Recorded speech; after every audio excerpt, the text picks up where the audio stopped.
Hello everyone. ఇవాళ recipe ఏంటంటే mushroom gravy curry ఎలా ప్రిపేర్ చేసుకోవాలో చూపిస్తాను. ఫస్ట్ అయితే ఒక బౌల్లోకి వాటర్ అండ్ సాల్ట్ యాడ్ చేసిన తర్వాత మష్రూమ్స్ అనేది 2 బాక్సెస్ తీసుకున్నానండి. నీట్గా వాష్ చేసుకోవాలి. వాష్ చేసిన తర్వాత మష్రూమ్స్కి పైన లేయరు బ్లాక్ కలర్లో ఉంటుంది, అది నీట్గా తీసేసేయాలి. అండ్ ఈ కర్రీకి నేనైతే 4 ఆనియన్స్, 4 పచ్చిమిర్చి అయితే తీసుకున్నాను. అండ్ మష్రూమ్స్ని కూడా చిన్న చిన్న ముక్కలుగా కట్ చేసుకుంటున్నాను. చిన్న ముక్కలైతే తినేటప్పుడు చాలా ఈజీగా ఉంటుంది. పెద్ద ముక్కలైనా కట్ చేసుకోవచ్చు. అండ్ కట్ చేయడం అయిపోయిన తర్వాత పక్కన పెట్టేశాక, ఇప్పుడు స్టవ్ ఆన్ చేసి కడాయి పెట్టేసుకొని ఆయిల్ అనేది వేసుకుంటున్నాను. ఈ గ్రేవీ కర్రీకి ఆయిల్ కొద్దిగా ఎక్కువగానే ఉంటుంది. తర్వాత జీలకర్ర, వెండిమిరపకాయ, ఆనియన్స్, పచ్చిమిర్చి, కొద్దిగా కరివేపాకు, కొద్దిగా ఫ్లేవర్ కోసం కొత్తిమీరని కూడా ముందుగానే యాడ్ చేస్తున్నాను. హాఫ్ టీ స్పూన్ పసుపు కూడా యాడ్ చేసుకొని మీడియం ఫ్లేమ్లోనే ఫ్రై చేసుకోవాలి. ఫ్రై చేసిన తర్వాత అల్లం వెల్లుల్లిపాయ పేస్ట్ని కూడా కొద్దిగా వేస్తున్నాను అనమాట. ఈ అల్లం వెల్లుల్లిపాయ పేస్ట్ కూడా పచ్చివాసన పోయేలాగా బాగా ఫ్రై అవ్వాలి.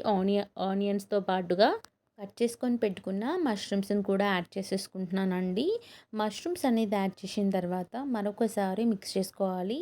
మిక్స్ చేశాక నేను ముందుగానే సాల్ట్ కూడా యాడ్ చేసేసుకుంటున్నాను. ఎందుకంటే సాల్ట్ యాడ్ చేయడం వల్ల ముక్కలకి బాగా సాల్ట్ పడుతుంది. అండ్ వాటర్ కూడా అంతా బయటికి వచ్చేసి బాగా కుక్ అవుతాయి మష్రూమ్స్ అనేవి.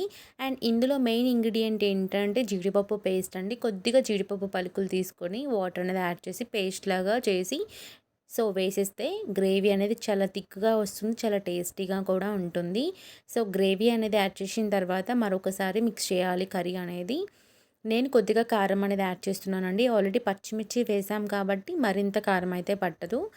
కారం కూడా యాడ్ చేసిన తర్వాత మరొకసారి మిక్స్ చేసిన తర్వాత నేను ధనియాల పౌడర్, కొద్దిగా గరం మసాలా పౌడర్ అనేది వేసుకుంటున్నాను.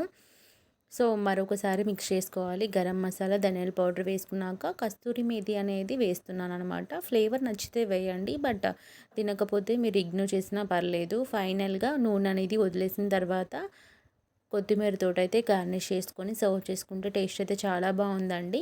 నేను వచ్చేసి పలావ్ కాంబినేషన్లో చేశాను అనమాట ఇవాళ మష్రూమ్ కర్రీ.